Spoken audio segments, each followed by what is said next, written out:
My daughter was born with a congenital heart defect. My wife is a pharmaceutical researcher, and the company she works for developed a special medication for a rare heart disease. When my daughter's heart stopped, she urgently needed the life-saving medication, but my wife gave it to her unforgettable first love instead. In the end, my daughter missed the optimal rescue time and died on the way to the hospital. Chapter 1. Hannah was born with a congenital heart defect. When she was born, she was a tiny, adorable bundle of joy. I was immersed in the joy of becoming a father for the first time. The doctor's words hit me like a thunderbolt. Your daughter has a congenital heart defect. You should be prepared for the worst.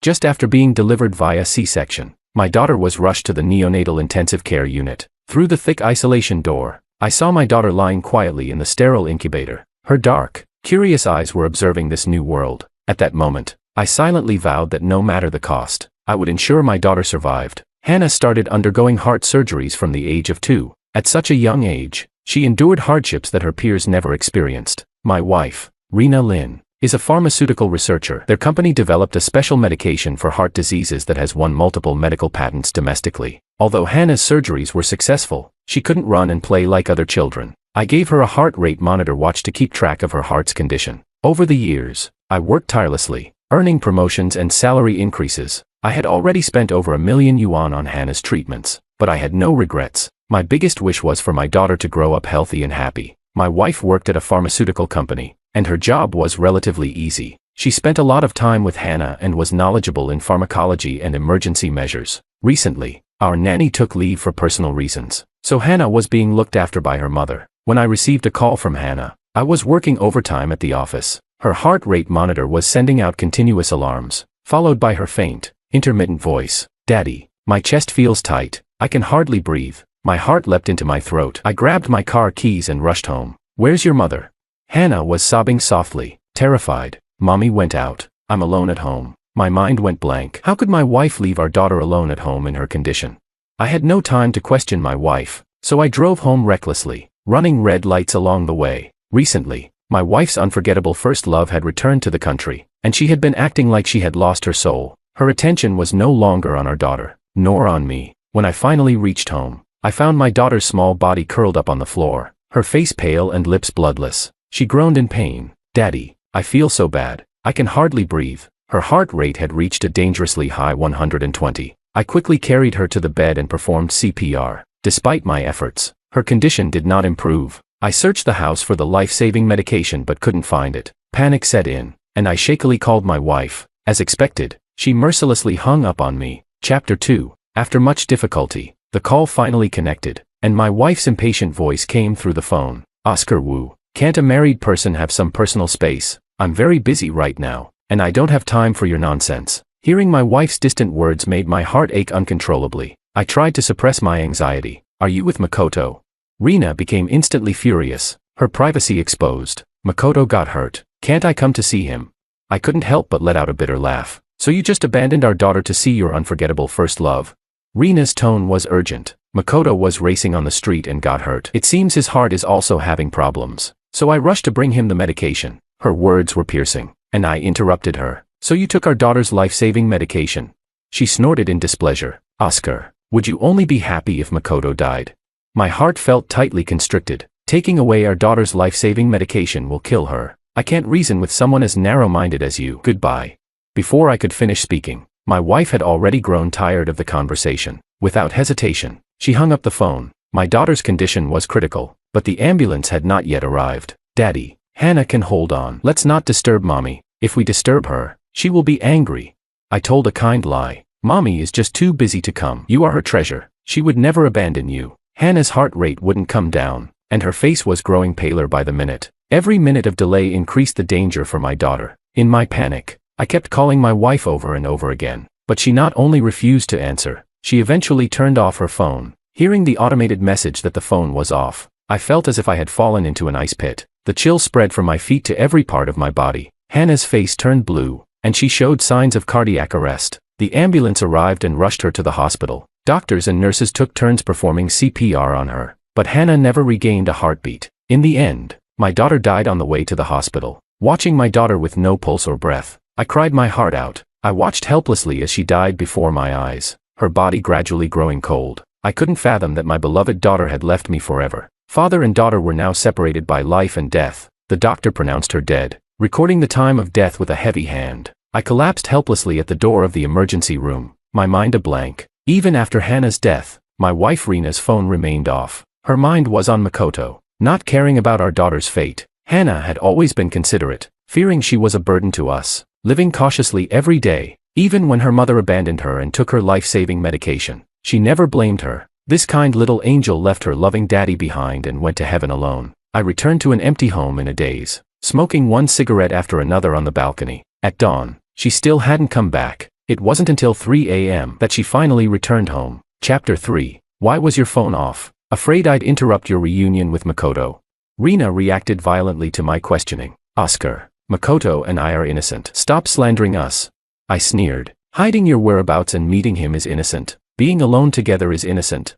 Rena lashed out. You know very well why I married you. If it weren't for your interference, Makoto and I would never have been separated. Makoto is a trust fund kid who loves motorcycles and hangs out with a bunch of thugs. To others, he was a delinquent, but to Rena, he was the epitome of cool. She was obsessed with him, even willing to give up her high-paying, comfortable job to elope with him. Her father couldn't bear to see her ruin her future and forcibly separated them. When I met Rena, I was already a project manager at a private company. Young, handsome, and successful. I fell in love with her at first sight and pursued her aggressively. Her father, who was a partner in our company, approved of me. With his help, I managed to marry her. After marriage, I treated her with utmost care, trying my best to be a good husband. In our second year of marriage, our daughter Hannah was born. I was immersed in the joy of our happy life, but harsh reality struck me hard. Rena always treated me coldly, but she was devoted to our daughter. If Makoto hadn't returned to the country, our peaceful life would have continued. When Rena heard about Makoto's accident, she immediately abandoned our daughter to see him.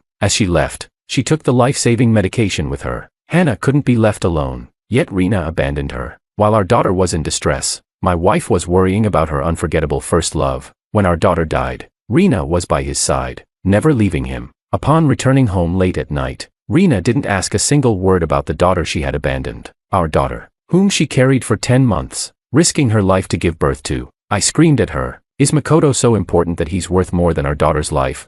Rena was enraged. Are you afraid that if Makoto and I rekindle our romance, I'll divorce you? I remained silent for a while before speaking calmly. If you're so attached to your first love, let's get a divorce. All these years, I've treated her with utmost care, fearing she'd suffer any grievance. On Valentine's Day and anniversaries, I showered her with gifts. Even if she wanted the stars, I'd try to get them for her. Yet she was never satisfied, constantly giving me the cold shoulder, and often talking about divorce. Since she wanted a divorce so much, I'd give it to her. Rena exploded at the word divorce. Oscar, I just delivered some medicine to Makoto. Is that worth such a reaction? She relied on my love for her, recklessly hurting me. She maintained her ambiguous relationship with her ex, convinced I wouldn't dare bring up divorce. But this time, she'd miscalculated. I was heartbroken. I'll have the divorce papers drafted by the lawyer and sent to you. Rena's voice was sharp. Oscar, are you serious? She rushed into the room, looking for our daughter. All along, she used our daughter to manipulate me. I closed my eyes in pain. Stop looking. Our daughter is already. Rena slapped me hard. Where did you hide her? She threatened. After the divorce, you won't get custody of our daughter. Thinking of our daughter, my throat tightened, and my eyes welled up with tears. If my wife knew she had given the life-saving medication to her unforgettable first love, leading to our daughter's death, would she regret it?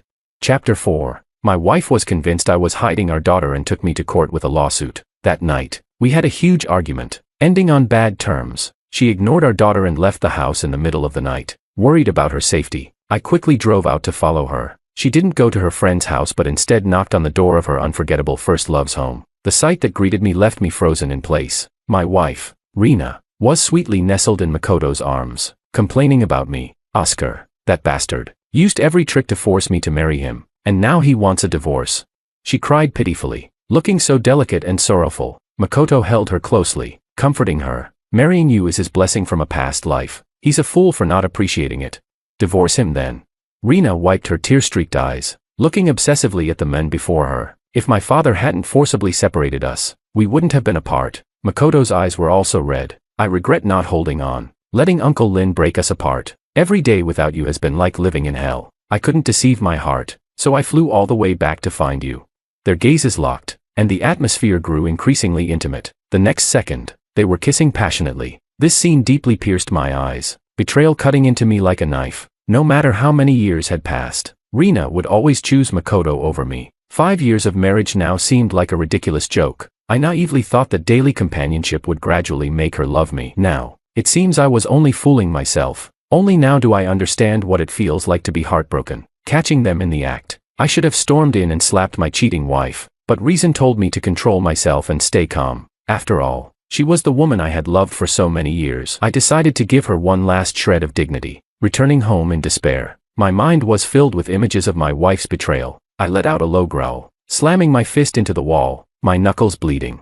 But I felt no pain. Punching the wall again and again, the physical pain was nothing compared to the pain in my heart. My wife had reunited with her first love, lost in their happiness, completely forgetting our daughter's death. I had no time to mourn, taking care of my daughter's funeral arrangements alone. With a heavy heart, I called family and friends to inform them of her death. Everyone was shocked to hear the news. Hannah's heart surgeries had been successful, and my wife was a pharmaceutical researcher. Such a tragedy shouldn't have happened, but I couldn't bring myself to announce my wife's betrayal, that she had taken the life-saving medication for her first love. To spite me, my wife blocked all my contacts and played the disappearing act. I never expected my wife to be so heartless. Chapter 5. After the incident with my daughter, I was drowning in grief, unable to pull myself out. One day, several burly men barged into my home and started beating me without saying a word. It turned out my wife had hired thugs, threatening me to hand over our daughter. I showed them the black and white photo of my daughter. "This is who you're looking for." They exchanged puzzled looks. "We're looking for a living person. Stop trying to fool us with a dead person's photo."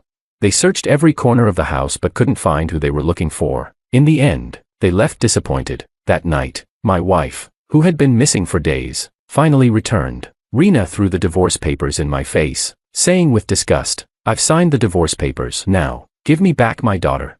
The anger I had suppressed for so long ignited. "Rina, are you in such a hurry to divorce me so you can be with Makoto?" My wife didn't hide her love. "The person I love has always been Makoto. Don't think you can use marriage to bind me. And of course, I'll be taking custody of our daughter." I gave a bitter laugh. "You left without a word and didn't care about our daughter. Aren't you afraid she'll be angry with you and never forgive you?" Rina slapped me hard across the face. "Oscar, is this how you educate our daughter? To win custody, you're trying to turn her against me. You disgust me." Her insults tore my already shattered heart to pieces. I angrily confronted her. "Rina, have I ever mistreated you? When you didn't want to be separated from your parents, I resigned and moved to your city, starting from scratch and working my way up to an executive position. To provide you with a comfortable life, I worked myself to the bone every day without complaint. Why do you treat my sincere love with such contempt?" Rina's eyes were full of mockery. "If you hadn't confessed your feelings to me at the wrong time, my father wouldn't have forced Makoto and me apart. Makoto suffered a lot abroad all these years, and it's all your fault." As she spoke, her eyes burned with intense hatred, as if I were a heinous criminal. 7 years of dedication meant nothing to her but a burden. If she had been honest with me from the start, I would have let her go. I wouldn't have clung to her. My poor daughter became the victim of this ridiculous love triangle. Unable to find our daughter, Rina took out her anger on me. "Oscar, I should have let those thugs beat you to death." The heart that had gone numb with pain was now wrenched with fresh agony. My wife of 7 years saw me as an obstacle to her true love, wishing for my death. Her heart was colder than stone. Rina's patience was running thin. "Do you think hiding our daughter will stop me?" She dialed the police. "Hello, police. My husband has kidnapped our daughter. Please send someone over immediately." She said she wanted to personally send me to jail. The news of our daughter's death would be delivered by the police. Would my wife cry her heart out when she found out she had caused our daughter's death? Chapter 6. The police arrived swiftly after receiving the call. Rina pointed at me with an elated expression. "Officer, he's the kidnapper. Arrest him immediately." The police officer recognized me instantly. "Mr. Wu, was it your wife who called the police?" Just a few days ago, I had gone to the police station to cancel my daughter's household registration, and Officer Lin had been the one to assist me. He had sympathized with my situation and offered his condolences. I explained to the police, "Lin and I are in the process of getting a divorce. She insists that I've hidden our daughter." Officer Lin understood the situation and tried to communicate with my wife. "Mrs. Lin, little Wu Hannah has already passed away. I was the one who processed her deregistration." Rina's expression changed several times, refusing to believe that our daughter had passed away. "Oscar, you've colluded with the police to deceive me just to gain custody of our daughter. How can you curse your own daughter like this? Aren't you afraid of divine retribution?" The police sternly warned. "Mrs. Lin, making false accusations can have legal consequences." Seeing Rina's disbelief, I took her directly to our daughter's memorial. In the center of the memorial was Hannah's black and white portrait. She smiled radiantly in the picture, but her life had forever stopped at the age of 5. Rena saw the portrait and, as if triggered, knocked over the offerings on the table. She frantically questioned me. Oscar, I'm asking you one last time, where are you hiding our daughter? I looked at her with mockery. Our daughter is right in front of you. Can't you see? Rena's voice grew sharper. Do you think you can deceive me with such crude tricks? She searched everywhere for our daughter. Hannah, stop playing hide and seek with mommy, okay? Her calls were met with an endless silence. My wife grew desperate. Hannah, if you don't come out now, mommy will be very angry. Every time they played hide and seek, if mommy pretended to be angry, Hannah would obediently come out. She was always so well behaved, never wanting to upset her mother. I tidied up the mess she made, my emotions now more settled. When Makoto had his accident, our daughter fell ill. I begged you to bring back the life-saving medication, but you only cared about your unforgettable first love, ignoring our daughter's life. Rena tried to shift the blame onto me. Our daughter fell ill right after I left. How could it be such a coincidence? Are you trying to get back at me by deliberately harming our daughter? I roared. Rena, enough. Our daughter is dead. You killed her. Rena staggered back, still in denial. Hannah is alive. She's not dead. You've hidden her. Do you think I'll believe this act with the police? She ripped down Hannah's portrait from the wall and smashed it to the ground. Rena wrecked the memorial. Only dead people have memorials. Our Hannah isn't dead. You're going to bring bad luck to Hannah with this. I looked at the chaos around me, the veins in my forehead throbbing violently. Hannah doesn't want to see you. Get out. Chapter 7. During the divorce, I left the house and car to my ex-wife. She didn't express gratitude. Instead, she took everything as her due. She said it was her compensation for emotional distress, what she deserved. I stayed silent, packed my bags, and left the house. As I left, I filled my suitcase with Hannah's belongings. They were my daughter's keepsakes, and I had to take them with me. My ex-wife and her unforgettable first love blocked me at the door. She glanced at me disdainfully. Oscar, I need to check your luggage to see if you've taken anything you shouldn't have. She suspected I had taken valuable items from the house, so she brought Makoto to block the door. Makoto fanned the flames. Rena, who has left with nothing but the clothes on his back. Everything in this house belongs to you. If he takes anything, it's theft. Egged on by him, Rena dumped my suitcase's contents onto the ground. My daughter's belongings scattered everywhere. Makoto glanced dismissively. Just worthless, unlucky junk. If he wants to take it, let him. I punched Makoto square in the face. You have no right to speak about my daughter's things. The fury in my chest ignited, nearly causing me to lose control. Rena protectively shielded her first love. Oscar, if you dare to hit him again, I'll have you thrown in jail. I carefully picked up Hannah's belongings, cradling them like precious treasures. Rena, I have evidence of your affair during our marriage and proof that you let our daughter miss her best chance at treatment. What will our family and friends think when they find out? My ex-wife's face twisted in anger. Oscar, are you threatening me? She cared deeply about her image and reputation, and she certainly wouldn't want her scandals exposed. I chuckled lightly. I just want to take our daughter's keepsakes. I don't want anything else. Makoto, still smarting from the punch, muttered, if she wants to take the kids' things, let her. No need to lose the house and car over it. Rena looked conflicted, but Makoto cut her off. That child is gone. It's not her fault. We'll have a healthy child together, right? Rena's slender arms wrapped around his neck. I've always wanted to have a child with you. My ex-wife and her unforgettable first love flirted openly, treating me like I was invisible. The dead weight in my chest throbbed with sharp pain. Taking my daughter's keepsakes, I walked away without looking back. Chapter 8. Barely a moment after our daughter's death, my ex-wife flew to Europe for a vacation with her unforgettable first love. She posted on social media, after all this time, it's still you. Makoto shared a picture of them holding hands and a screenshot of their plane tickets. In the photos, my ex-wife was beaming, her face showing no sign of the grief from losing a child. They kissed sweetly by the sea, felt the ocean breeze on the beach, and watched the sunrise and sunset together. Meanwhile, the balance in my salary account was rapidly depleting, each expenditure a significant amount. Seeing the balance nearing zero, I notified the bank to unlink her supplementary card. Every penny she spent on Makoto after the divorce, I would reclaim without fail. After unbinding the supplementary card, Rena's number quickly appeared on my screen. Her voice was sharp. Oscar, does it hurt you to see me spending your money? You should be honored that I'm willing to spend it. I gripped the phone tightly, veins bulging, speaking through clenched teeth. Using my hard-earned money to support a pretty boy. You're really something. You spent 260,000 yuan today. Transfer it back to my account within 3 days. If there's even 1 cent missing, you'll face a lawsuit. Rena's arrogance faded instantly. Is it necessary to take 260,000 to court? In the past, you never blinked when I maxed out the card. I interrupted her with a cold laugh. Don't think you can fool me anymore. If you want money, ask Makoto. Rina tried to guilt-trip me. Makoto suffered a lot abroad, and it was a struggle for him to come back. He doesn't have any money. He's in financial trouble. Can't you help a little? My stomach churned, nearly making me vomit from the disgust. Makoto's lack of money is none of my business. If you think love is enough, then you two can starve together for all I care. With a loud bang, I hung up the phone. Rina's salary wasn't low, but she was a spoiled rich girl who was used to spending extravagantly. Coupled with the expenses for our daughter's treatment, she had saved very little. With her supplementary card useless, she lost interest in her vacation and quickly booked a flight back home. She sold her car to pay back the money she had taken from my account. My former father-in-law called me, already aware of my divorce from Rina. He sighed. Rina has been spoiled and willful since she was a child. I failed to educate her properly. Oscar. I hadn't broadcasted our divorce, but Rina had been flaunting her reunion with her first love on social media, forgetting to block her parents. Naturally, news of our divorce couldn't be hidden. Thinking of our deceased daughter, my throat tightened, and I spoke with a choked voice. On the night Hannah fell ill, Rina went to see Makoto. My former father-in-law was shocked and quickly realized his granddaughter's death was connected to his daughter. He was furious. I thought Rina was just a bit willful, but I never imagined she could be so irresponsible.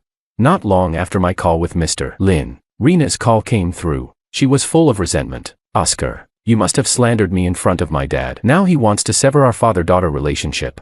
With our relationship severed, her family was her last refuge. Now, with everyone turning against her, even her final refuge was gone. I spoke with mockery. In your belief, love is above all. With Makoto by your side, what hardship can't you overcome?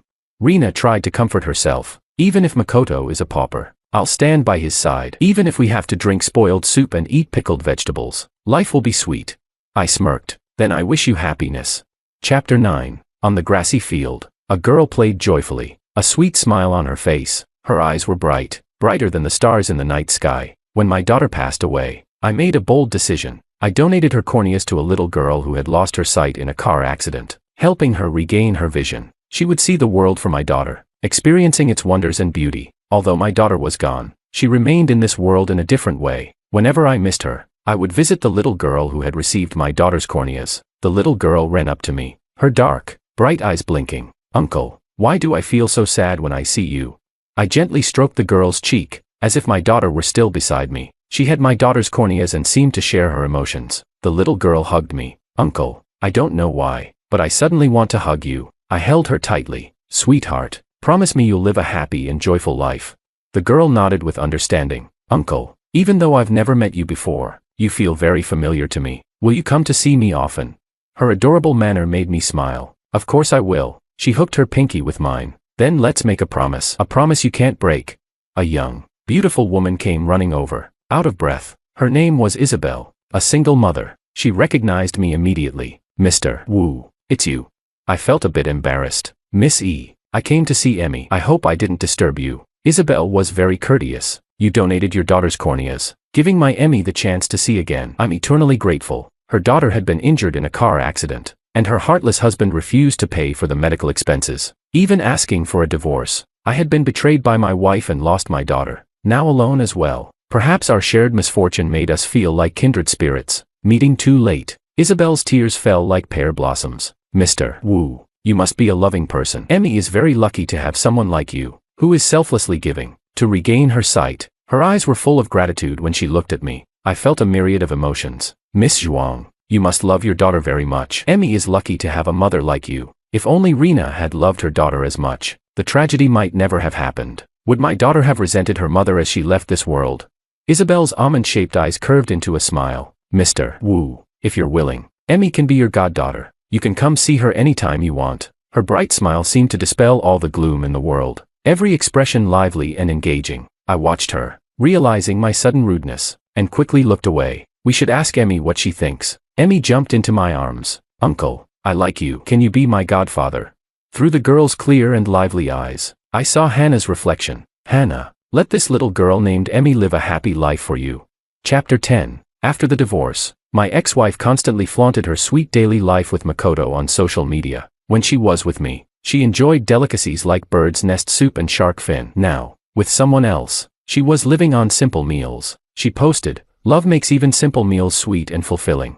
I laughed mockingly and blocked her updates. When our maid cooked bird's nest soup and shark fin for her daily, she complained that I was a hindrance to her weight loss. I treated her like a queen, but she spoke ill of me without restraint in front of other men. If she wants to endure hardships, let her. Free from the ties of my previous life, I thrived in my career, climbing higher and higher. I became a trusted lieutenant of the general manager, who appreciated my outstanding abilities and promoted me to vice president of the company. I heard through the grapevine that Makoto wanted to start a business. Rina, with her love-struck mind, sold the house to support his venture. Makoto claimed he needed more funds for his business, convincing Rina to give him more money. Rina sold her designer bags and jewelry, even took out an online loan of 3 million yuan. Nearly 5 million yuan of startup capital was transferred to Makoto's account. She eagerly anticipated Makoto's successful business, dreaming of a life as a wealthy lady. But once he got the money, Makoto vanished, blocking all her contact methods. Homeless, Rina came to me, hoping I would give her some money.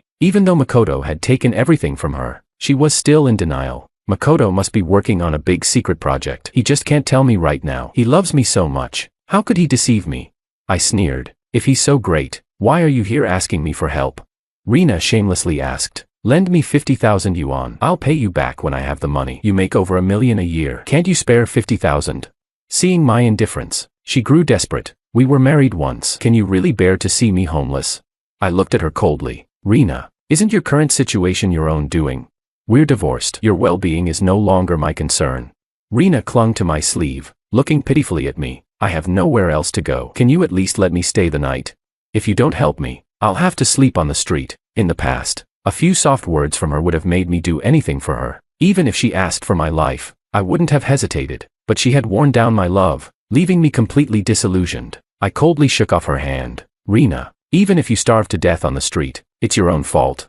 Rina clung to me. Oscar, I know you still love me. What you said just now was in anger. Oscar, I made your favorite dishes, Isabel said, running out with a cheerful smile, which froze on her face upon seeing Rina. Am I interrupting something? I walked over and gently put my arm around Isabel's shoulders, explaining, she's just someone insignificant. Rina rushed over, demanding, Oscar, are you treating me this coldly because you're involved with this vixen? She lunged at Isabel, but I pushed her to the ground. I warned her coldly, if you disrespect Isabel, I won't be kind to you. Rina looked at me pitifully. Oscar, are you really going to abandon me? Chapter 11. Seeing my ex-wife's miserable situation gave me a sense of vindication. Beyond hatred, I felt nothing for her. When did I stop loving her? Even I couldn't pinpoint the exact moment. Perhaps it was when she repeatedly deceived me, secretly meeting Makoto. Or maybe it was when she abandoned our daughter, taking the life-saving medication to save Makoto instead. This time, I truly wanted nothing to do with her. Makoto had been stringing her along, pretending to love her, until he drained every last bit of value from her and then disappeared with the money. Rina discovered his travel plans and chased after him across the country. This pursuit nearly cost her life. As soon as she landed, she was kidnapped, and the captors demanded $1 million ransom. Terrified, she called her parents in China, begging them to pay the ransom. Despite having cut ties with her, the Lin couple promptly arranged the ransom upon hearing their daughter's life was in danger. At Mr. Lin's request, I contacted the Chinese embassy, seeking their intervention to secure her safe return. The embassy worked diligently with local police, hoping they would mobilize forces to rescue her from the kidnappers' den. In a place like Myanmar, where human life is often disregarded, even receiving the ransom wouldn't guarantee her safety. Thanks to the combined efforts, Rina, though shaken and bearing signs of mistreatment, managed to board a flight back home. She was visibly distressed. During the kidnapping, I realized many things. The figure I chased in my youth was merely a dream I wove for myself. When I woke from the dream, I faced the consequences. I wanted no further entanglements with her and turned to leave. She grabbed my hand, her voice strained. Oscar, thank you for taking care of me all these years. I've never regretted having Hannah. My tone was distant and cold. Rina, I've decided to return to Nanchang. We probably won't see each other again. Her eyes reddened. Miss E is so gentle and understanding. She must be a southern girl, right? Are you together? Unintentionally, my gaze softened. Isabel is wonderful. We share common interests and never run out of things to talk about. She's from the south and isn't accustomed to living in the north. We decided it's best to move back south. Rina's nose turned red, and she trembled as she asked, Oscar, is there really no chance for us? I laughed lightly. Every step I took before felt like walking on a knife's edge, bleeding yet refusing to give up. Eventually, I realized that you can't force feelings. Tears streamed down Rena's face as she realized she had lost the one who loved her most and now deeply regretted it. What can I do to make you come back to me? Painful memories flashed through my mind like a slideshow, making it unbearable to continue. We can't go back. It's too late. Rena's tears fell in large drops, and she finally let go of my hand. As I turned to leave, she didn't try to stop me. Her voice came in broken fragments. Oscar, you must be happy. I will be. I thought. I will definitely be happy. What's it like to marry a cold-blooded femme fatale? Is it like dancing with wolves, dangerous and thrilling? Or is it living in constant fear, unable to sleep at night? I've been married to my wife for 5 years, yet she never stops plotting against me. The day our relationship fell apart, she actually wanted me ruined. She had me and a young girl booked into a hotel room, spiked our drinks, and then brought in reporters to catch us in the act. I was left speechless, forced out of my own home with nothing. In the end, I mysteriously died in a car accident, but what they didn't know was that the so-called young girl was none other than Sue's daughter, a woman who dominated both the underworld and the upper class, a true femme fatale. After my death, she went on a killing spree, her bloodshot eyes full of rage, before ultimately taking her own life. And then, I was reborn. Reborn back to that fateful night. Chapter 1. I woke up to a pretty, unfamiliar face close to mine, her dizzying breath against my ear. The tingling sensation spread all over my body. I shook my head forcefully, but the dizziness wouldn't go away. The dim light around me and the half-naked woman in front of me made my head spin as she clung to my waist. The temperature kept rising, and my body burned with fever. Reborn to this moment, the temptation was overwhelming. Sinful desires taunted what little reason I had left. The next second, she suddenly opened her eyes and locked eyes with me, which made me snap out of my daze. I hurriedly said, "Wait, I can explain." I tried to stay calm and pulled the blanket over her, continuing, "Someone drugged us, trying to frame me. Miss, we're both victims here." She lazily glanced at me, then looked down at her body. Her face immediately flushed red. Panicking, she buried her head in the blanket, leaving only her beautiful eyes peeking out. She shouted, "Liar, I know you're the one who drugged me. You waited until I woke up to say this. Get out of here now, or I'll call the police." I raised my left hand and showed her my wedding ring with a bitter smile. "Wait a minute, a woman will break down the door with a camera. If you don't believe me, just wait and see." She frowned at me, then fell silent. I staggered to my feet, threw on my pants and shirt, grabbed my phone, and hurried out the door. I took the elevator downstairs and was almost out when I spotted my wife, Willow, anxiously standing at the front desk, talking to someone. The man standing next to her was none other than my best friend, Ito Makoto. At that moment, he reached out and casually draped his arm over her shoulder. Chapter 2. Willow and I went from university classrooms to the wedding hall. For a long time after we got married, we were the perfect couple, loving and respectful. Willow's favorite thing to do was show off our love on social media, from the dishes she cooked for me to the holiday gifts I carefully prepared for her. She constantly shared sweet moments between us, letting everyone know how much she loved me. At that time, I only wanted to make sure she didn't suffer in life. To fulfill my promise of providing for her future, I worked tirelessly, even ruthlessly, for success, willing to do anything to make money.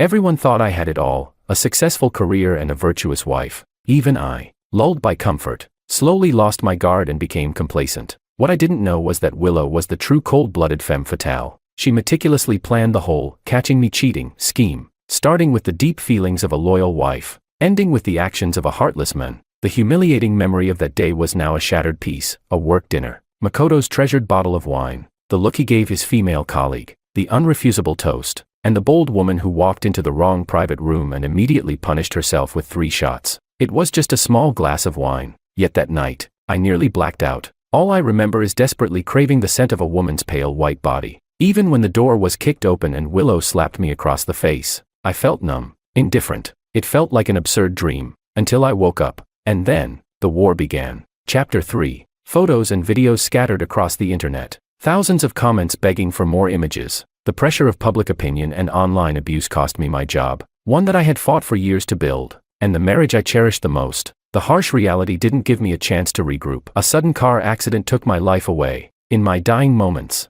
I saw Willow in my best friend Makoto's arms. There was no sign of sorrow on their faces. Makoto leaned over, squatted down, and smirked as he shut my eyes with his hand. His voice was hoarse as he whispered, "I set up the whole thing. Didn't expect you to wrap it up so quickly. What a bargain for you." How laughable. He had been with me since he was an intern. I took him under my wing, step by step. From a small assistant, he fought through the ranks and made it to a managerial position. There were plenty of women around him, but he remained single. I had suspected his orientation more than once, but I never thought that the one he liked was my wife, Willow. A fragment of my soul drifted like a balloon. I thought I was about to disappear, but at that moment, a cold northern wind blew me down and tethered me to the top floor of the Sioux Corporation building. It was then I realized that the woman I had a wild night with was none other than Sue's daughter, Anna. I also found out that, like me, she had been ruthlessly slandered and humiliated over the past few days. The Sioux Corporation's business plummeted. In her despair, she even tried to take her own life, but she refused to leave so easily. The hatred in her heart kept her alive. She hated me so much. She cursed me to never find peace, even as a ghost.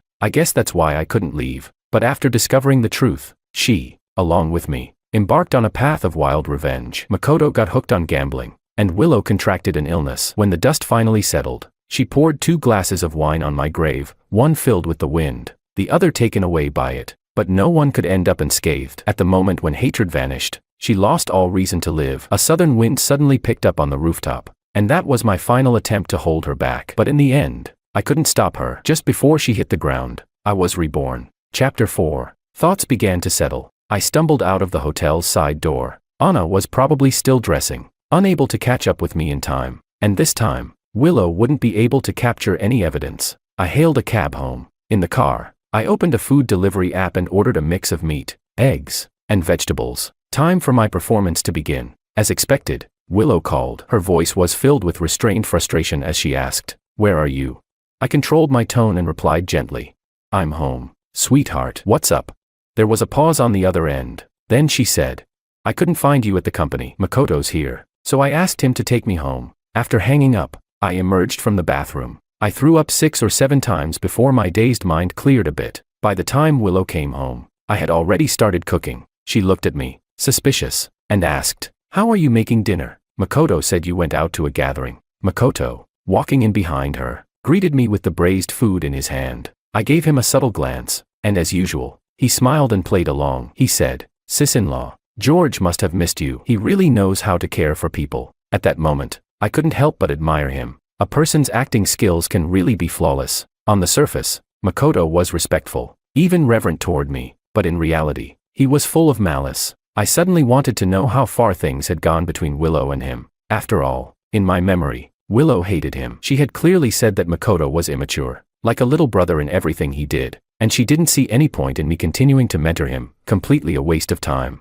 I don't know when, but her attitude toward him had changed. Chapter 5. At the dinner table, Makoto sat across from Willow and me, digging into his food, occasionally complimenting my cooking. Willow teased, "Don't forget who his teacher is." She sat next to me, coquettishly praising herself. I noticed something strange about her body language, so I casually continued eating, and with my other hand, I secretly snapped a photo under the table. Then I said, "I'm feeling a bit dizzy. I threw up several times when I got home. You guys can eat slowly." I didn't wait for a response, quickly walking into the bedroom and shutting the door behind me. I opened my photo album and saw Willow's little foot hooked around Makoto's leg. The two were getting cozy under the table. A man's dignity, in that instant, was utterly shattered. If it weren't for Makoto's provocation before I died in my previous life, I would have believed that I was the one who wronged Willow, that I was the one betraying my marriage. I clenched my fists, veins bulging, struggling to suppress the anger and frustration rising inside me. I wanted nothing more than to confront them both and end it all right then and there. But that would be too easy for them. Besides, being reborn was for my own redemption,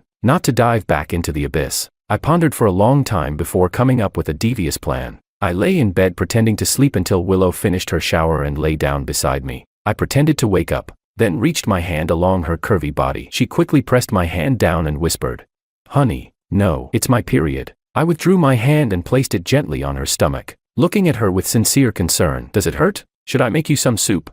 After all these years, my increasingly busy work had made me neglect her, and in her eyes, I probably wasn't a good husband anymore. Every day, I was either on a business trip or coming home drunk. I was too busy to even follow through on the plan we had when we were newlyweds, to have 2 children. I knew she had grievances, but that shouldn't be an excuse for her to betray me. If she didn't like this life, if she didn't like me, she should have talked to me about it. We could have parted amicably. She should have known that everything I worked for, all the money I earned, was for her, the girl who had been with me through thick and thin since university. I never spared a cent when it came to her, but instead, she chose to team up with my best friend to stab me in the back, forgetting all the past bond we shared. So now, I would make her fall in love with me again, to the point of madness. to the point where she would be willing to give everything, even her dignity, for me. And when she loved me the most, when she was madly in love with me, I would discard her like a used tissue. Chapter 06. I wanted her to experience what it feels like to be betrayed by a lover, the sensation of living worse than death.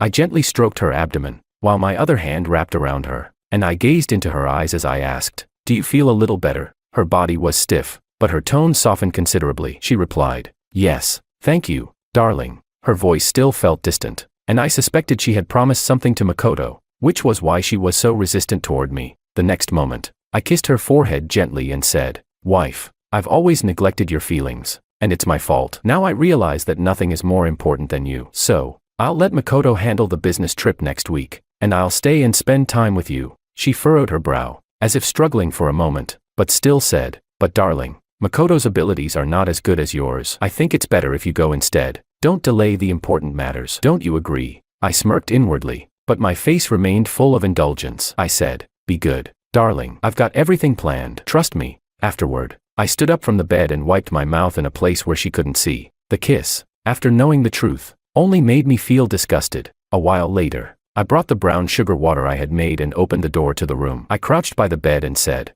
"Darling, drink some brown sugar water and get a good night's sleep." Her eyes showed a flicker of surprise as she took the spoon and sipped a few mouthfuls. Then she asked, Why are you suddenly being so nice to me?" I gazed at her lovingly and smiled brightly. "I've been reflecting. I used to be busy making money, thinking that money would make you happy. But from now on, I'll change. I'll give you money, but love and care can never be lacking." Willow smiled too. That smile seemed happy, but it also concealed a trace of guilt that was hard to hide. Chapter 07. The next day, at the company's morning meeting, Makoto sat at the very back, working hard. To be honest, if it weren't for me, he wouldn't even have had a chance to sit at the table. Now, holding his notebook, he was completely focused on listening to me speak, occasionally jotting something down. He looked like the model employee. Every time I shared an opinion, he would always be the first to stand up and applaud, exaggerating his praise. A few times, his compliments were so exaggerated it made me feel uncomfortable. He used to always do this, and I just thought it was genuine admiration and worship.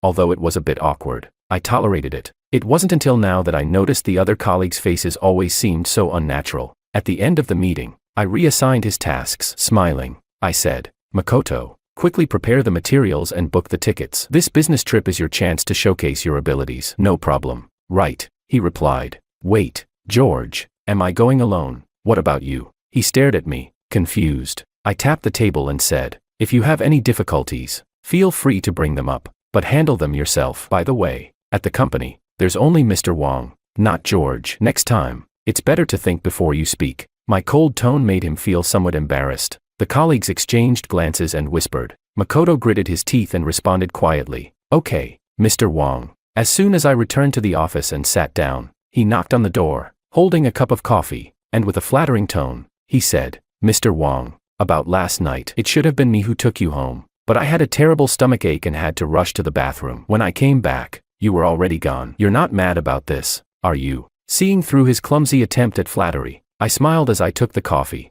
I took a small sip and said, "Am I really that petty?" After hearing this, he relaxed, scratching his head and smiling foolishly. He really knew how to play the game. I patted his shoulder and continued, "Everyone at the company has seen the efforts I've put into mentoring you. Some people will gossip behind your back. This time, you're going alone on the business trip. Do well and prove to them that I didn't pick the wrong person." "Got it." He nodded and began speaking a lot of motivational words. Finally, he observed my expression to make sure there was no problem before cautiously asking, "George, yesterday, when I rushed to the bathroom, I think I saw a beautiful woman bump into you. Are you all right?" I narrowed my eyes and smiled, reminiscing. "Yes, I've never seen such a beautiful woman before, but at the time, my stomach hurt so much I had to run to the bathroom and vomit several times." He frowned slightly, looking thoughtful and concerned. He asked, "Was it stomach inflammation? Let me get you some medicine. You should drink less alcohol and take care of your health." He really knew how to say the right things. I just didn't know if Willow would still listen to him when he came back. Chapter 08.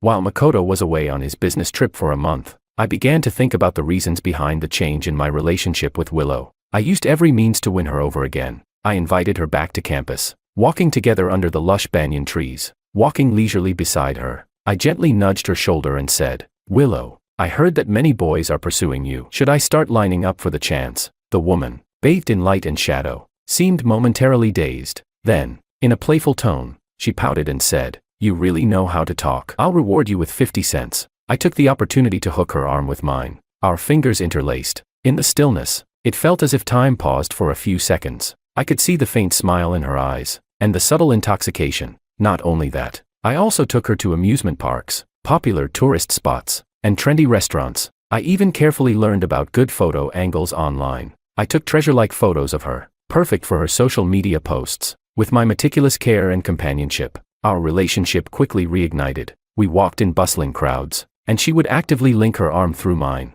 just like the sweet days when we were in love. But Willow, the hand-holding, hugging, and romance we shared now were all built on a solid financial foundation. Don't you understand the saying, poverty makes everything difficult?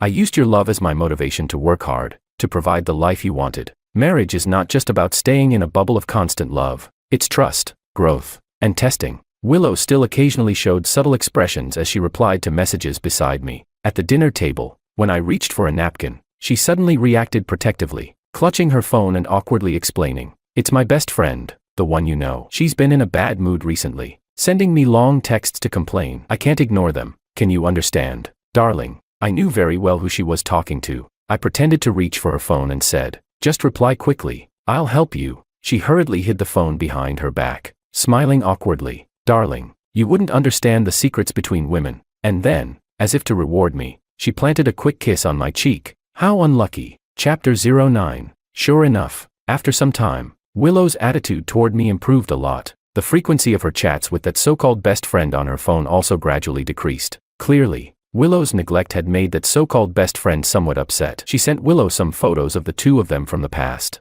threatening her. I just happened to see it. At that moment, she was in the bathroom, taking a shower. The scent of candles flickered, and the room was filled with an ambiguous atmosphere. She asked me if I liked the new pajamas she bought, the ones I had always liked. To be honest, Willow was truly beautiful. Years had left no marks on her face. Instead, her every movement had gained a touch of mature charm. She took very good care of herself and knew how to dress. When walking down the street, men would often glance at her. She also knew how to be playful, how to tease me. Willow's fingertips gently traced my arm, the slight friction of her body making me feel her warmth. A long-lost, unspoken understanding. I knew this was her invitation to express her deep love for me, but I didn't want to. The next moment, I took out my laptop and paused the ambiguous moment. She complained as she leaned over, saying, "Darling, what are you doing? At this time, you're still thinking about work." I gently rubbed her hair, taking out the trump card I had already prepared. I had already given her love and companionship, but something more important was ready, something that would truly move her. I showed her the thing that would completely touch her, 5 million in savings. I said, "Wife, I know you don't like your current job, and you've always wanted to open your own flower shop. Now, this doesn't have to stay just a dream. Quit your job. You can use this money to fully plan the career you've always wanted." She stared at the amount of money on the screen. She cupped her face with her hands, tears falling between her fingers. She was so excited, she could barely contain herself, saying, "Darling, you understand me so well. I'm so touched. I think I love you to death." Boo-hoo. She buried her head into my chest and hugged me tightly. "But sorry, I've come to realize, money is for women to see, not to be spent by them. In my past life, I was one step away from financial freedom. This bonus was something I had planned to surprise her with at the end of the year, but she doesn't deserve it." After saying that, Willow once again tried to tease me. Her hand began to wander lower. I tapped her on the head, pretending to be serious, and said, "Willow, you're about to have your own business. This is an important investment. Hurry up and get up, make a plan, and let me see your thoughts." She laughed and said, "Yes,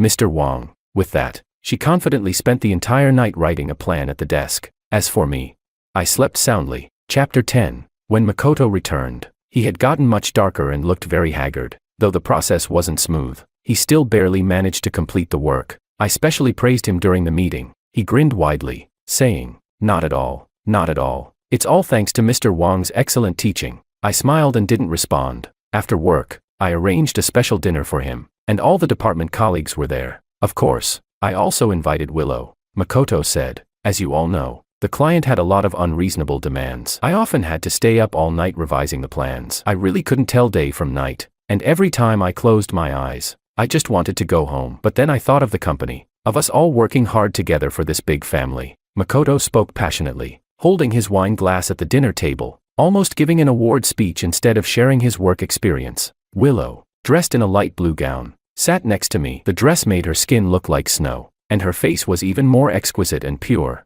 I had specially asked her to dress up, using the excuse of needing her help to impress the female colleagues around me who had inappropriate thoughts about me. Makoto, seeing Willow enter the room, stared at her with wide eyes, his tone becoming more firm as he said, "In any case, I will work even harder. Mr. Wang is the person I respect most, and I will never disappoint his expectations." Everyone laughed and applauded, and the atmosphere became lively. Willow sat beside me, and I purposely hugged her affectionately in front of everyone. My colleagues chimed in, "Mr. Wang, your wife is really beautiful." I thought a celebrity had come. "Yeah, you two are a perfect match. A match made in heaven." Everyone was showering compliments on Willow and me. Only Makoto lowered his head, silently drinking. After a couple of sniffs, he suddenly raised his head and said, "Come on, Mr. Wang, Mrs. Wang, let me toast to both of you." One glass after another, Makoto was openly trying to outdrink me, wanting to establish some superiority at the dinner table. I played along, linking my arm with his and continuing to drink. I sipped half the glass and spat out half of it with a towel. When it seemed like it was almost over, I pretended to be drunk and needed to vomit, so I went to the bathroom and splashed some water on my face. In my mind, I estimated that Makoto would definitely make a move tonight. Even if Willow wanted to break up with him, he would likely use this as leverage. While I was thinking, a stunning woman's profile suddenly appeared in the mirror of the men's restroom. I recognized her immediately. It was Miss Yu, Anna. She smirked and teased, "Big guy, I just saw your wife helping another man into a car." The scene was really explosive. Want to go take a look? Chapter 11. Most of the people at the dinner table had already left. Outside, the rain was pouring heavily, and the entire city's night was shrouded in a torrential downpour. The cold autumn air pierced through my chest. Willow sent me a text, "Darling, I've arranged a ride for you. Go home first. My best friend just had another breakup, so I might be a little late. Wait for me." "Okay." Before I could lock the screen, a curious little head appeared in my line of sight. I asked, "What are you doing?" I put my phone away, feeling somewhat confused. When did Anna catch up to me? She eagerly grabbed my arm and said, "What are you doing? Let's go catch them in the act." I was speechless. Why was she so interested in gossip? What did it have to do with her? Then I remembered how, in the past life, she had cursed me to never find peace. I pushed her away and said, "Please behave yourself." She froze for a moment, then raised her voice. "What? Can't you talk properly? Are you acting like I'm some kind of thug? Such a shameless man, reacting so much. Could it be that you're gay?" She paused for a second, then nodded, saying with certainty, "No wonder last time when I lay in front of you, you couldn't even get excited." I retorted, "Cut it out. Couldn't it be that you just don't excite me?" As soon as I said that, I regretted it. After all, she was Anna. I had such a sharp tongue. Would she take revenge on me? She glared at me, then said coldly, "Last time, I didn't want to let you off the hook. After you saw me naked, I had someone dig out your eyes, but after observing you for a few days, I realized it's unnecessary. You're already blind enough to not even know your wife is cheating on you." I was speechless, though I had to admit, in my past life, if I hadn't been blind, how could I have made such a huge mistake? How could I not have seen the signs? How could I have picked a wife like that and a subordinate like Makoto? I sighed deeply. She glanced at me, then suddenly started laughing. "Big guy, what's with that expression? Did I scare you?" "I'm just kidding. Don't be nervous. Big sis is not from the mafia." This girl, she looked so much younger than me, but dared to call herself Big Sis. I frowned and walked toward the garage. I just wanted to know, how explosive was the scene really? Chapter 12. When I approached Makoto's SUV, I could hear some sounds coming from inside the car, but I couldn't make out the words. I crouched down, getting closer, and took out my phone to record. Just as I took a few steps, I heard laughter behind me that she couldn't suppress. I turned around speechlessly and saw Anna holding her mouth, shaking with laughter. I was really done with her. She turned a tragic human event into something so gleeful. Just as I was about to scold her, a woman's voice came from the car. It was Willow, choking with emotion as she said, "Makoto, we can't continue this anymore." There was a slight gasp, and she continued, "I've been suffering so much these past few days. I can't betray my husband." Makoto shouted in a lowered voice, "Have you forgotten our plan? Now you want to back out? Do you think I'll let you go so easily?" Willow seemed to be gagged, struggling desperately. "Don't do this, please." Then there was a shaking sound from the car. A moment later, Willow spoke with a sob in her voice. "I can't keep making the same mistake. It was my fault before. I was too selfish, treating you as a substitute for him. Now I've realized, the person I've always loved is my husband. Please leave, please." Makoto said, "Last chance. Give me one more, or I'll expose everything between us." Willow refused. "No, I would rather die than do that." Then there were more rustling sounds. I lifted my phone. Anna was poking me from behind. She whispered, "I'm really curious. Let me see what expression you have now." I was speechless. I couldn't be bothered to respond to her. Everything was set, just waiting for the right moment. The next second, I suddenly stood up and kicked the car window, shattering the glass. Chapter 13. Both of them in the car turned to look at me, their eyes filled with panic. I had never seen Willow like this before. Her face was completely red from shame. She couldn't look me in the eye and was clearly very embarrassed. She stammered in an attempt to explain. "Darling, he's drunk." I ran into him halfway, and he said he'd drive me home. He offered to take me back. Anna teased. "He was drunk and drove you. You two really have guts." I couldn't help but sigh inwardly. In my past life, when I was caught with her in bed, Makoto had stood there, enjoying the show and adding fuel to the fire. But Makoto wasn't as I had imagined. He calmly said, "George, my sister-in-law said she likes me, so if you want to blame anyone, blame me." I couldn't resist. Willow slapped him hard. Her face flushed with anger as she said, "You're lying. When did I ever say I liked you?" She tucked a stray lock of hair behind her ear, and a single tear fell, giving her a pitiful, rain-like appearance. She then said, "Darling, nothing happened between us." I stepped back and saved the video on my phone. I acted calm and composed as I gently lifted her out of the car, comforting her with, "It's all right, darling, I'm here. I'll take you home." The other three were frozen in place, especially Anna, who gasped, "Hey, are you out of your mind? She's been lying to you, cheating in your marriage, and you just let it slide. What kind of person are you? Are you a turtle or something?" Chapter 14. I ignored her. In the rain, I hailed a taxi. She sat next to me, one hand clutching my shirt sleeve, her lips tightly pressed together. When we got home, she hugged me from behind and said, "Darling, I'm sorry. Please believe me. I really didn't do anything wrong to you." I gave her a disappointed look and asked, "Do you still love me? If you do, why would you do this to me?" She still refused to admit to the affair and tried to twist the truth. "Darling, I really love you. I've always loved you. It's just that during that time, you were so focused on work that you ignored me. I was so angry, and Makoto took advantage of that time to get close to me, comfort me, but nothing really happened. I went to him this time to end things, not what you saw." I slowly pushed her away and sat down on the sofa, lost in thought. I sat there in silence for a while, looking like I was struggling with some internal conflict, about to make a decision. Before I could speak, Willow half knelt beside me, grabbing my hand and choking on her words. "Darling, tell me what I can do for you to forgive me. Please don't leave me. Okay, give me a chance. Give our marriage a chance. I swear I'll never contact him again. I won't see him anymore. I promise to keep my distance from all other men. I'll be very obedient. Just please don't leave me." At this point,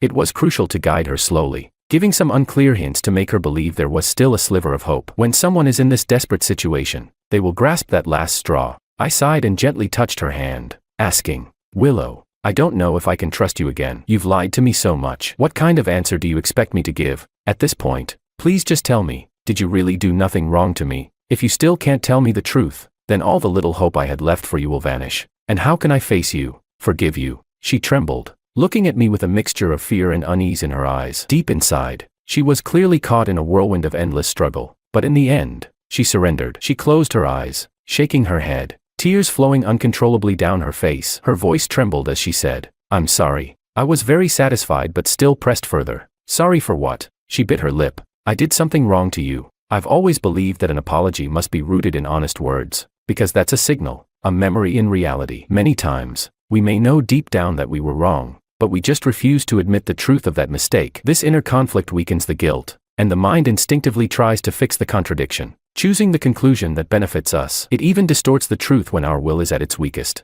And guilt, like a virus, is eradicated by the immune system. It's different between someone saying they are wrong and someone believing they are wrong, just like the difference between truly seeing a red mountain and imagining one. A person must first surrender on a spiritual level before taking action on the material level. I rubbed my temples, speaking slowly and clearly. "Willow, my feelings for you have never changed since we've been together. Didn't I face temptations and tests in my daily work and life? But because of you, I've never looked, thought, or done anything that would hurt you. But what about you?" I paused, giving a bitter smile, and continued, "Sometimes I really feel like a failure. Even though you've done so many things wrong to me, I still can't let go of the years of feelings we've shared. Maybe I still love you, but I really can't trust you anymore. All along, I've trusted you unconditionally, handing over every penny I've earned to you, all to give you a sense of security. But you chose to betray our love, to betray my trust. Willow, give me some time to think about this," I added, Direct and blunt words could easily raise alarms, so I knew this was just the right moment. Over the next period, I would make her suffer, waiting in full expectation only to face complete despair. As expected, she said, "Darling, I will prove to you how much I love you." She wiped away her tears in secret and walked toward the room, each step feeling heavier than the last. I entered the study and locked the door behind me. Chapter 15. When Willow transferred all her money into my account, I finally breathed a sigh of relief. She said, "Darling, in the past, you trusted and cared for me unconditionally. I'm willing to give you everything I have, leaving no way out for myself. Maybe I don't deserve your forgiveness now, but in the days to come, I'll spend my life making it up to you." I accepted gladly, shedding fake tears of gratitude. From that moment on, I began to treat her coldly and hotly in turn, as if I didn't know how to face her. Sometimes I would flash her a smile, making her think everything could go back to normal. Other times, I would create excuses to turn cold, using silent treatment as a form of emotional cruelty. For example, on the first day, I cut off her card, but the next day I bought her a gift she had been longing for. Or I sold her car on one day, and then started picking her up from work the next day. In this tug of war, she grew more and more docile. Once someone who didn't even lift a finger around the house, she now made me 3 meals a day and took care of the housework without complaint, making sure everything was in order. She also became more humble. My slightest gesture, my words, or even a sigh would stir her fragile emotions. One time, I was just sitting on the sofa, silently not eating the meal she had prepared, and she knelt by my side, nearly in tears, begging me to tell her what was wrong, pleading for clarity. As for Makoto, his skin was thick. He continued working, bringing me tea and flattering me constantly at the office. Finally, in front of everyone at a meeting, I fired him. Makoto angrily slammed his hand on the table, tearing off the mask. "What do you think you are? You're firing me? I've been working hard for years, and if you're using this as an opportunity to settle scores, fine. I'll expose you, and no one will come out of this unscathed." The room filled with murmurs, and several people frowned. "Makoto, stop being unreasonable. Mr. Wong wouldn't fire you without reason." "Yeah, Mr. Wong's always taken care of you, and you're just trying to take advantage. I've been meaning to say this for a while. You're unreliable and you bully the new hires. Have some shame." I took a sip of water and calmly said, "You've repeatedly forged my signature and made decisions on my behalf, which led to company losses. If that's not enough, should I mention other things?" He was furious, his face red with embarrassment,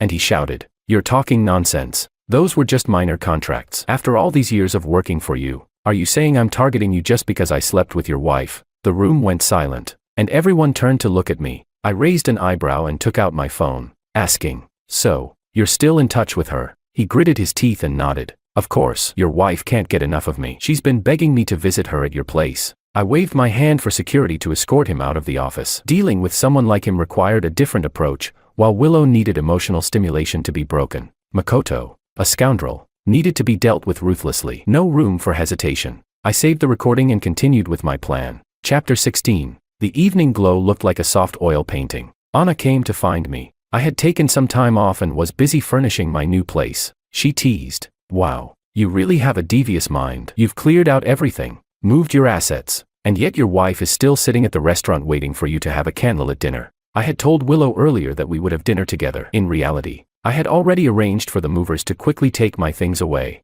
During this time, Willow was in agony and guilt, speaking carefully, almost as if every word she said was a misstep. She was eager to mend our relationship, firmly believing that if she could touch my heart, I would forgive her for this mistake. I smiled. It's all about teamwork. After all, the court wouldn't grant her full custody and let her walk away with everything just because she cheated. Without your help, none of this would have been possible. I was truly grateful to Anna. Since the last time we were plotted against, she had been helping me investigate secretly and assess the liquidation of assets. She was resourceful, sharp-witted, and just as cunning as I was. Meanwhile, Willow was still alone at the restaurant, sending me messages asking when I would show up. I ignored the repeated calls and blocked her number. Anna shrugged and said, "You really are patient." I'd be dying to slap her a few times. "You're something else," torturing her mentally, giving her hope, then dashing it, and going for the divorce in such a dramatic way. Scary. Then Anna's tone shifted, and she frowned at me. "But, if you hadn't been dragging your feet, I would have already called someone to take care of them." Anna still held a grudge from the last time. She had accidentally walked into the wrong private room at a party, drank 3 glasses of wine that weren't meant for her, and was almost tricked by Makoto into creating a huge mess with me. She paused for a moment before continuing. "Luckily, you didn't dare touch me. Otherwise, I would have gouged your eyes out." I smiled wryly at her sharp features. Any man who could hold himself back then must be a god. She quickly looked away, her cheeks turning pink. Chapter 17. After I blocked Willow, I got updates from her best friend. She told me that when Willow returned to the empty house and saw the divorce papers, she went mad, crying all night, searching for me everywhere, at the office, at school, and even at the hotels I used to frequent. Willow couldn't find me anywhere and ended up crouching in the middle of an intersection in despair. If it hadn't been for her friend pulling her away, she might have been in a car accident and sent to the hospital by now. Her friend begged me to meet her. She said, "You've been through so much together. Even if you've decided to part ways, it's only fair that you meet and say goodbye in person."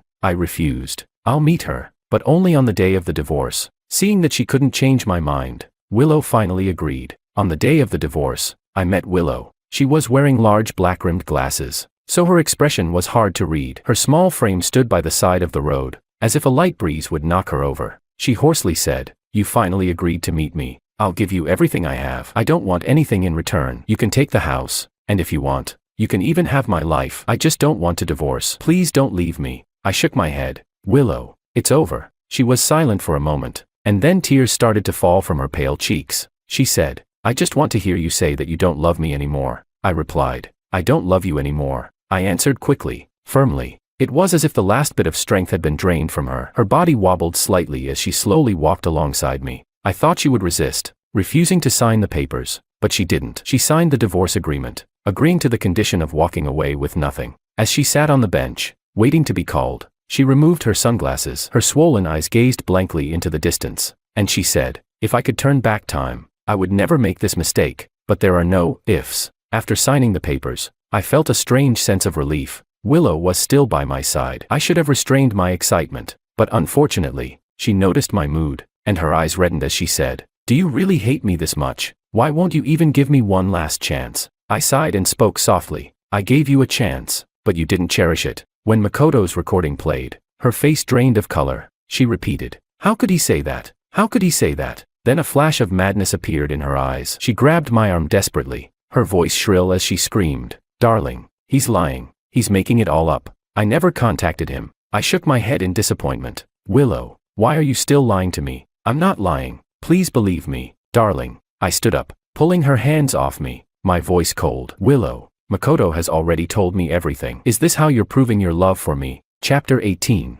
After that, Willow didn't come looking for me for a long time, until one afternoon several months later. Willow showed up at my company. She looked haggard, her eyes vacant. As soon as she saw me, she said, "George, will you go see Makoto? He's in the hospital and wants to see you." I raised an eyebrow in confusion. Willow continued, "He's in critical condition and might not make it." I asked, "What happened?" She explained, "Makoto's been stalking me, day and night, blocking my door. I'm really sick of it. Do you know that feeling when there's a buzzing sound in your ears? That's what it's been like. He's been standing outside my door, shouting my name over and over, knocking on my window, like a crazy person. After a while, it seems like he's gotten himself in trouble with some dangerous people. It's really bad. Don't you want to go see him?" Listening to her rambling, I couldn't help but feel curious. I nodded and said, "Fine, I'll go see him." Chapter 19. On the hospital bed, Makoto was covered with tubes. A white cloth was over his eyes, and when he heard movement, he asked, "Is George here?" The smell of disinfectant in the hospital was sharp and unpleasant. I walked up to his bed and said,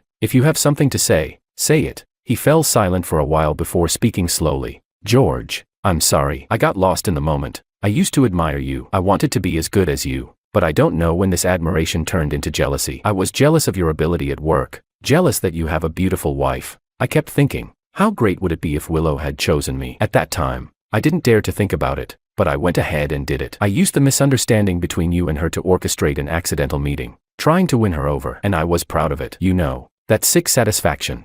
I interrupted. "I don't have time to listen to your soul-searching." Makoto chuckled weakly, his voice hoarse. "After you fired me, I went to find Willow. She wouldn't even look at me. I was unwilling to accept it. I thought I had already lost my job. I couldn't lose her too. But she never gave me another chance. I'm a stubborn person. I won't give up on her. Not until my last breath." Willow stood silently, listening. I asked, confused, "What exactly are you trying to say?" He struggled to shout, "I, Makoto, am no worse than you. I can do everything you can." A childish rant. I responded, "Enough. Don't yell. You've done things I couldn't even do. But I certainly don't have the ability to destroy someone else's family. Also, if you survive this, Go get your mental health checked. You're seriously unwell. I turned and walked out. Willow followed me out of the hospital. She said, the doctors say he'll never see again. I stopped her and said, are you feeling sorry for him? If so, why don't you just become his eyes? Willow shook her head urgently, her eyes reddening as she said, that's not what I meant. Don't you understand?